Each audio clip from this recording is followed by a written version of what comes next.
ओम नमः सिद्धेभ्यः। जो आदि ब्रह्मा ऋषभदेव भगवान की जय। शासन नायक महावीर भगवान की जय। परम पूज्य गणिनी प्रमुख श्री ज्ञानमती माता जी की जय। अयोध्या शाश्वत तीर्थ क्षेत्र की जय। भव्यात्माओं, शाश्वत तीर्थ अयोध्या की धरती से ही प्रातःकाल से सायंकाल तक आप सबको धर्म प्रभावना, ज्ञान की आराधना के कार्यक्रमों से अवगत कराया जाता है। अब ये मध्याह्नकालीन सत्र स्वाध्याय के साथ प्रारंभ हो रहा है। रत्नकरण शावकाचार्य की कक्षा प्रारंभ होती है, जो निरंतर कई माह से चल रही है और अब पंचम परिच्छेद के अंदर शिक्षा व्रतों का वर्णन हो रहा है। 5 अणुव्रत, 3 गुणव्रत और 4 शिक्षा व्रतों को बतला करके इसके अंदर, इस ग्रंथ के अंदर रत्नों का पिटारा सदगृहस्थ श्रावकों के लिए, श्राविकाओं के लिए भर दिया गया है। तो आपको उसी से परिचित होना है। आज आपको शिक्षा व्रत का चतुर्थ वेद जो है वैयावृत्ति, उसकी ओर ले चलती हूँ। पहले मंगलाचरण है। नमः श्री वर्धमानाय निर्धूत कलिलात्मने सालोकानां त्रिलोकानां यद विद्या दर्पणाय ते। जिनके केवल ज्ञान रूपी दर्पण के अंदर सारे लोक अलोक की समस्त वस्तुएं त्रैकालिक पर्याय झलक जाती हैं, ऐसे वर्धमान भगवान महावीर जिनेन्द्र को नमन करके और इस रत्नकरण शावकाचार्य के आगे के विषय को विस्तारित किया जाता है। श्लोक नंबर है 111। दानं वैयावृत्यं धर्माय तपोधनाय गुणनिधये। धर्माय तपोधनाय गुणनिधये। अनपेक्षितोपचारो अनपेक्षितोपचारो अक्रियमग्रहाय विभवेन। अक्रियमग्रहाय विभवेन।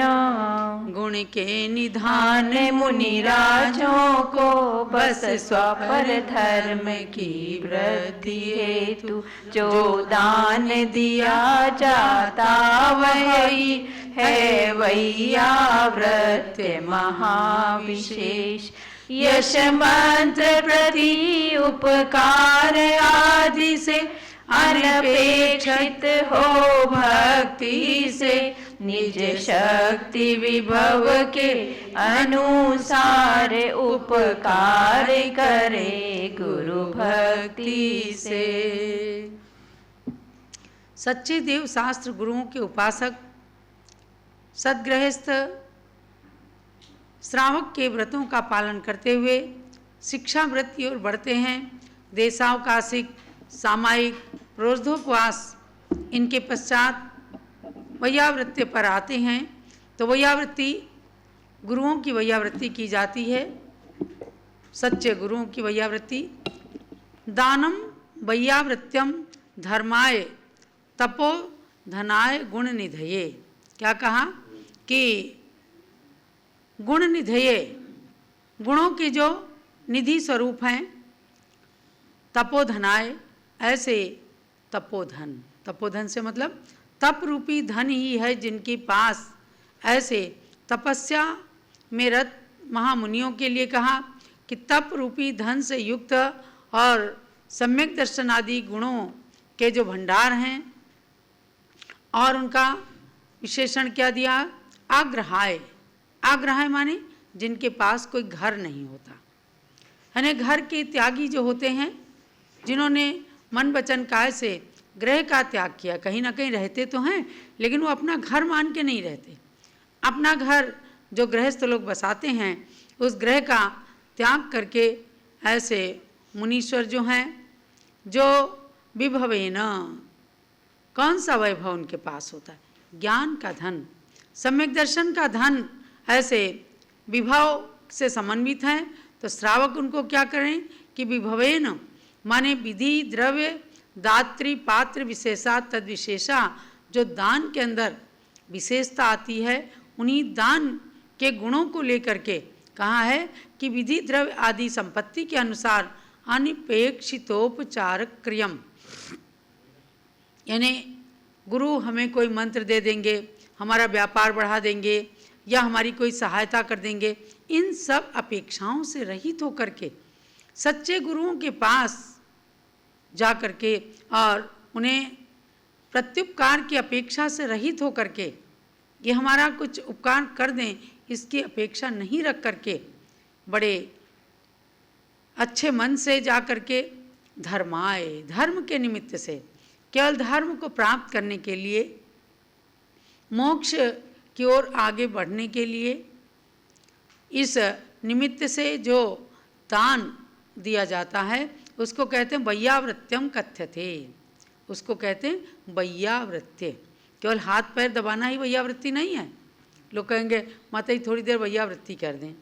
वैयावृत्ति से मतलब हाथ पैर दबाना भी, मालिश करना भी, थकान को उतारना भी, लेकिन उसके साथ साथ ऐसा जो प्रत्युपकार की अपेक्षा से रहित होकर के और गुरुओं के प्रति अनुराग भाव से जो उनको दान दिया जाता है, उनकी वैयावृत्ति की जाती है, उसी का नाम है वैयावृत्ति।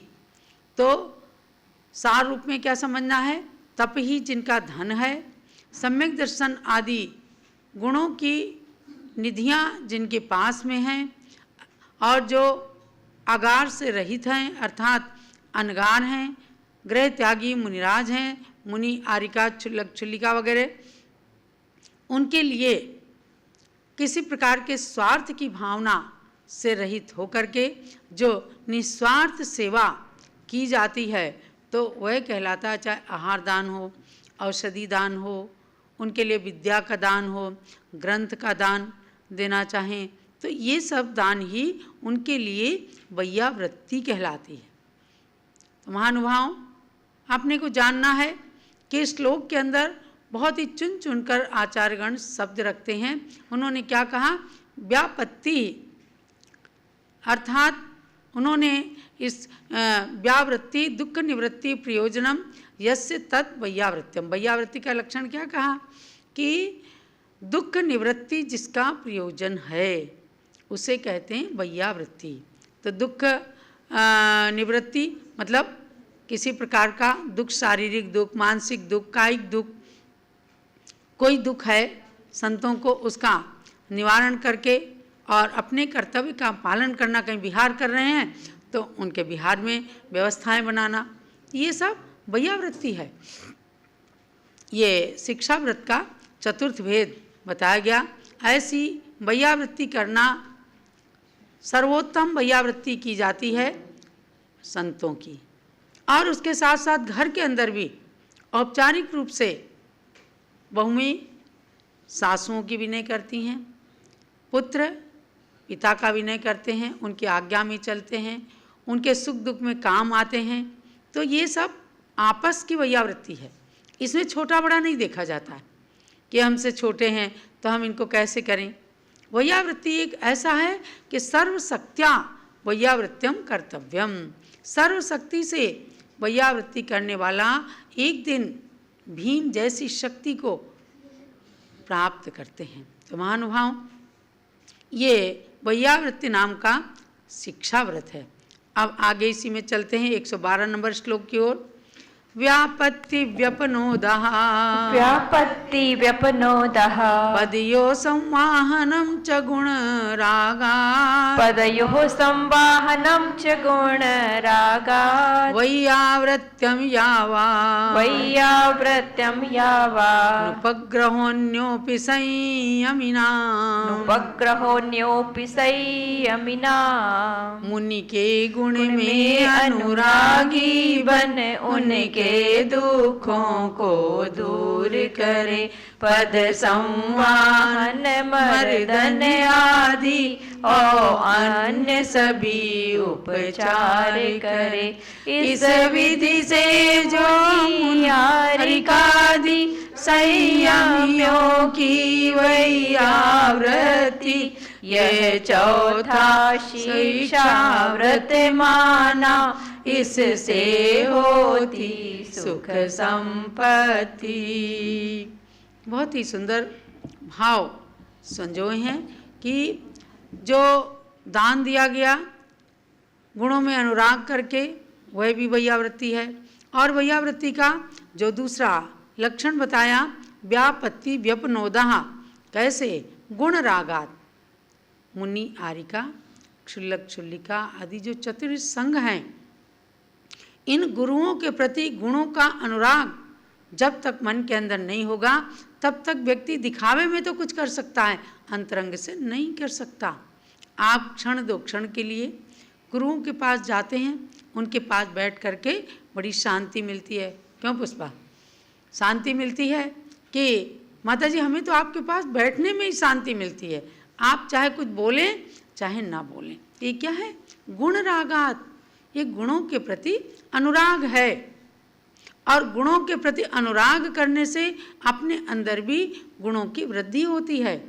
आचार्य देव कहते हैं कि गुण रागात यानी सम्यक दर्शन आदि गुणों की प्रीति के कारण संयमी नाम व्यापत्ति व्यपनोदः, संयमियों के लिए, संयमी जनों के प्रति जो कोई व्यापत्ति व्यपनोदा माने कोई आपत्ति आ गई है, कोई उनके शरीर के अंदर कष्ट है, कहीं दर्द हो रहा है, चल करके आए हैं, थक गए हुए हैं, तो ये कहलाती व्यापत्ति व्यपनोदः, माने कि अपने ऊपर आई हुई आपत्ति संकट इन सबको दूर करना।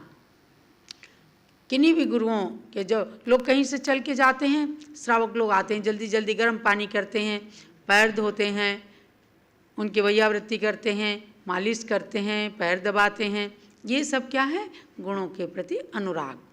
और अनुराग होने के कारण ये वैयावृत्ति करना अपना कर्तव्य समझते हैं। तो क्या करते हैं? और पदयो हो संवाहनम, पैरों को हाथों को उनको संवाहनाद माने दबाते हैं, मालिश करते हैं। और इसके सिवाय अन्योपी और भी जितना भी उपकार बन सा, किसी के सिर में दर्द है बाम ला के दे दी, पैर में दर्द है तेल ला के दे दिया, और कुछ तबीयत खराब है दवाई ला के दी, ये सब अन्य भी चीज़ों को कहा।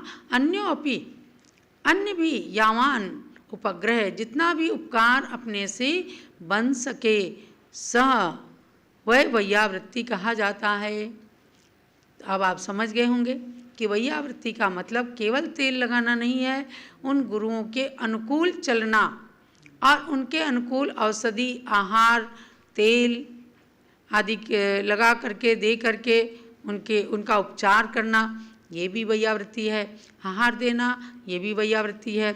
उनके अनुकूल प्रवृत्ति करना ये भी वैयावृत्ति है। नहीं तो दे तो दिया खूब अच्छा आहार और उसके बाद में उनके प्रति मन के अंदर आदर का भाव नहीं है, तो ये वैयावृत्ति नहीं है, ये स्वार्थी वैयावृत्ति हो सकती है।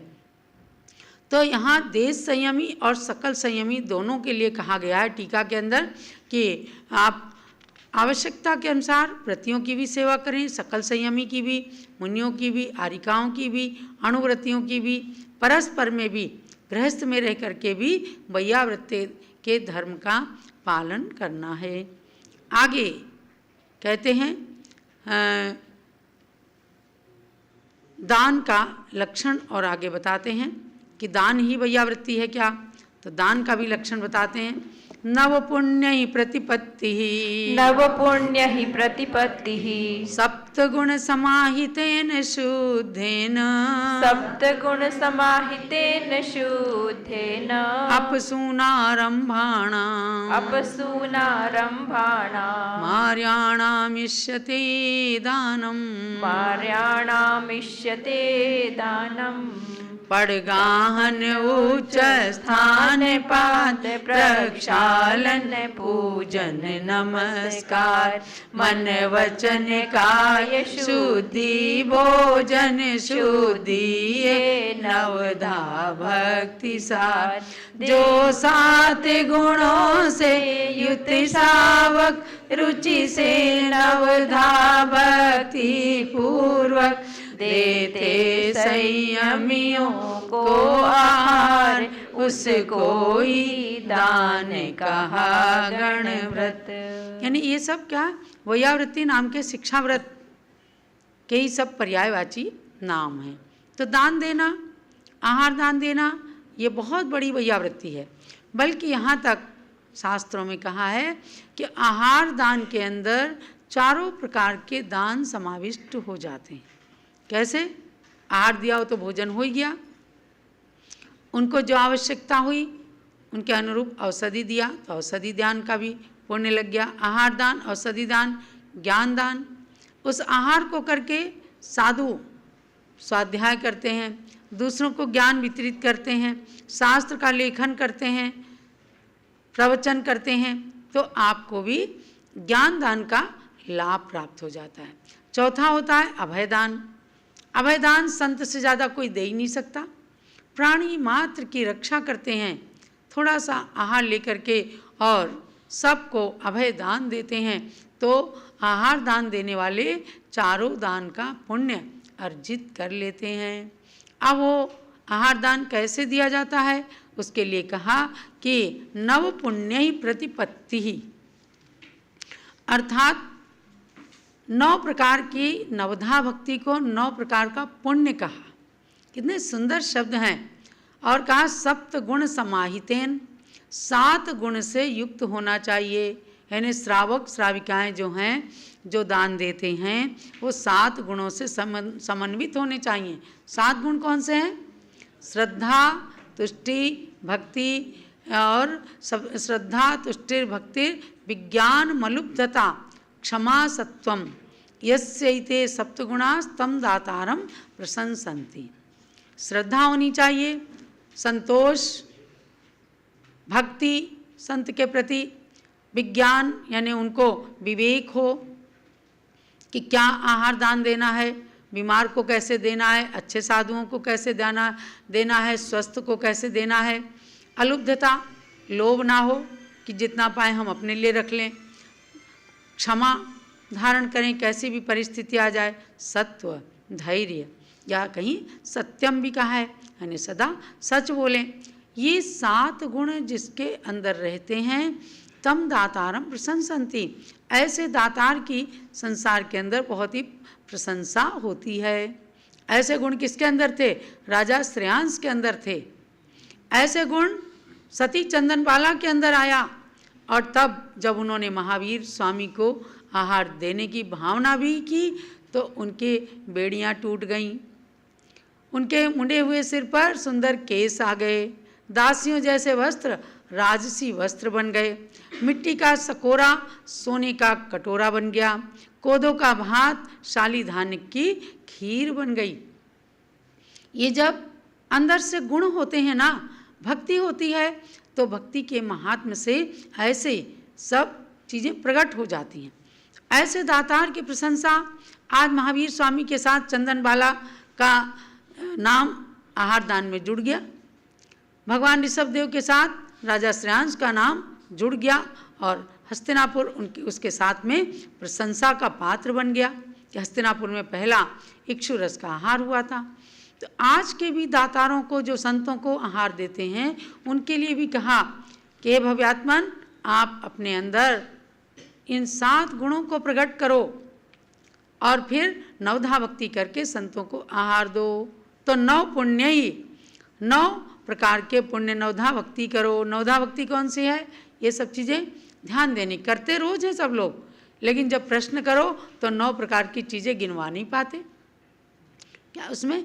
पडिगह मुच्चट्ठाणम पादोदय मच्चणम चपणमम च मणवयण काय शुद्धि ये क्षण शुद्धि अनवविहम पुण्यम। ये 9 प्रकार की भक्ति ही 9 पुण्य कहे गए। पहले पड़गाहन करना। कैसे पड़गाहन करते हैं? हे स्वामिन नमोस्तु अत्र तिष्ठ आहार जल शुद्ध है, इतना कह करके पड़गाहन किया। संत आके खड़ा हो गया। फिर आपने 3 प्रदक्षिणा लगाया। तो ये पड़गाहन, एक पड़गाहन नाम की भक्ति जो है उसके अंदर प्रदक्षिणा लगाने तक आ गया। फिर क्या किया? चौके में ले गए, उच्चट्ठाणम, उच्च स्थान पर विराजमान किया। हे महाराज जी उच्च आसन पर विराजमान होइए। फिर पादोदय, चरण प्रक्षाल किया और उनके चरण प्रक्षाल के जल को, गंधोदक को मस्तक पे चढ़ाया। फिर मच्चणम, अर्चना की, पूजा की। तो कितने हो गए? पड़ गए यानी पड़गाहन, उच्चट्ठाणम उच्च स्थान देना, फिर चरण धुलाना, गंधोदक लेना और फिर अर्चना करना माने पूजा करना। तो 4 हो गई। अब प्रणमम चा, फिर प्रणाम करना, नमन करना। तो ये 5 हो गई। उसके बाद मन शुद्धि, वचन शुद्धि, काय शुद्धि, ये 3 हो गई। तो 5 और 3 8। फिर बोले आहार जल शुद्ध है, महाराज जी भोजन ग्रहण करिए। आहार जल शुद्ध की 1 शुद्धि, तो ये 9 हो गई। ऐसे 9 प्रकार की शुद्धि को कहते हैं नवधा भक्ति। ये 9 प्रकार का पुण्य कहा गया। इन 9 पुण्यों के साथ में यानी नवधा भक्ति के साथ में संतों को आहार देना। और उसके साथ एक बहुत इम्पॉर्टेंट शब्द इसके अंदर आया, सप्त गुण समाहितेन शुद्धेन। इस शुद्धेन शब्द को आचार्य देव ने, टीकाकार ने, प्रभात चंद्राचार्य ने इसमें कहा कि शुद्धेन मतलब कौलिक, आचारिक और शारीरिक शुद्धि। लोग कहते हैं कहाँ लिखा है कि बिना छुए कपड़े पहनना, अछूते कपड़े पहनना? कहाँ? अरे ये शुद्धि है। काय की शुद्धि? कौलिक शुद्धि माने कुल की शुद्धि, जिसके वंश की शुद्धि, कुल की शुद्धि होती है। माता के पक्ष को जाति और पिता के पक्ष को कुल कहते हैं। ये जाति और कुल की शुद्धि होती है जिनके, वही आहार देते हैं। और आचारिक शुद्धि, अपना आचरण शुद्ध हो। अब जैसे महाराज लोग त्याग कराते हैं कि नहीं, आप रात्रि भोजन मत करें, आप छना हुआ जल पीजिए, आप कंदमूल का त्याग कीजिए, आप शुद्ध जल का नियम कीजिए। ये सब आचारिक शुद्धि है। तो कौलिक शुद्धि माने कुल की शुद्धि, आचारिक शुद्धि माने आचरण की शुद्धि, और शारीरिक शुद्धि। इन तीनों शुद्धियों से समन्वित ही दाता जो है दान दे करके अपसूनारंभाणाम यानी गृह संबंधी कार्य जो खेती आदि के आरंभ से को करता है, उनसे रहित होकर के आहार दान के समय तो इन चीज़ों को करता नहीं। आर्याणाम सम्यक दर्शनादि गुणों से सहित मुनियों को 9 पुण्य ही, नवधा भक्ति के पूर्वक प्रतिपत्ति जो आहार आदि के द्वारा जो गौरव को प्राप्त किया जाता है, वह तत् दानम इष्यते, उसको कहते हैं दान। असली दान वो है, केवल लाखों करोड़ों रुपए का दान देना ही दान नहीं है। इन सब के साथ, इन गुणों के साथ जो दान दिया जाता है वो खूब असंख्य गुणा होकर के फलीभूत होता है। आप देखो, छोटा छोटा दान लेकर के स्वामी जी ने आज इतनी बड़ी मूर्ति बना दी, क्योंकि आपने श्रद्धा भक्ति के साथ दान दिया।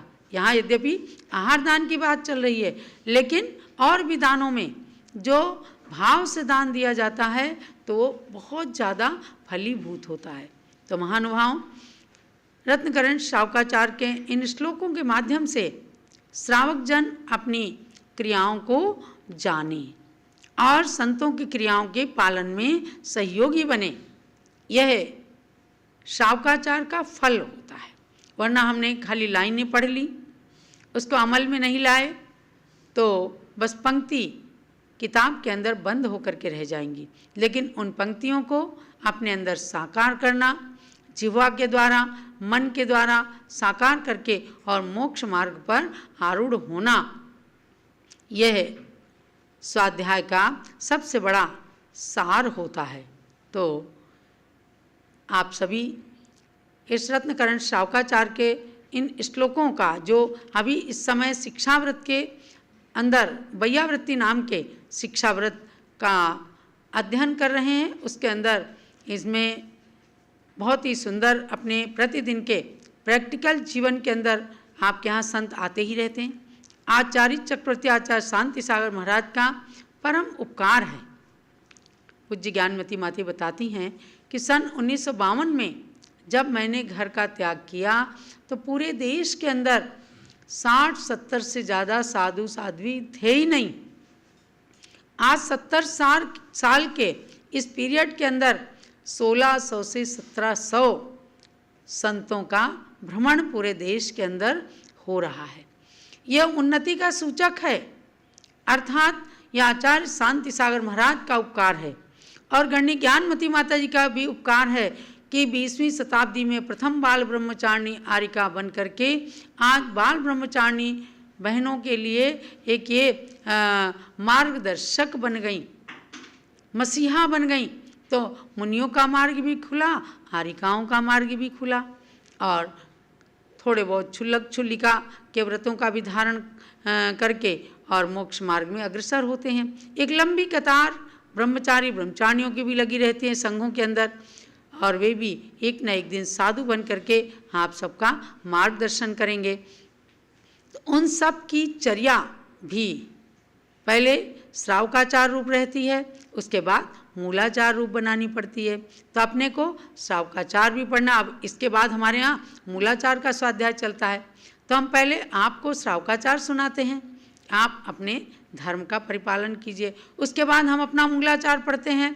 तो जिन्होंने मूलाचार का अनुवाद किया, जिन्होंने मूलाचार को अपने जीवन में आत्मसात किया, ऐसी ज्ञानमती माता के चरण सानिध्य में मूलाचार को पढ़ करके हमेशा ये प्रतिभासित होता है कि हमारे 5 महाव्रत, 5 समितियाँ, गुप्तियाँ और 6 आवश्यक 7 गुण, ये सब इंद्रिय निरोध आदि व्रत किस प्रकार से पालन हो रहे हैं। यदि इनमें कोई भी कमी आ रही है तो उसको सुधार करके और हम मूलाचार की ओर अग्रसर होते हैं। इस प्रकार आज के स्वाध्याय का सार समझना।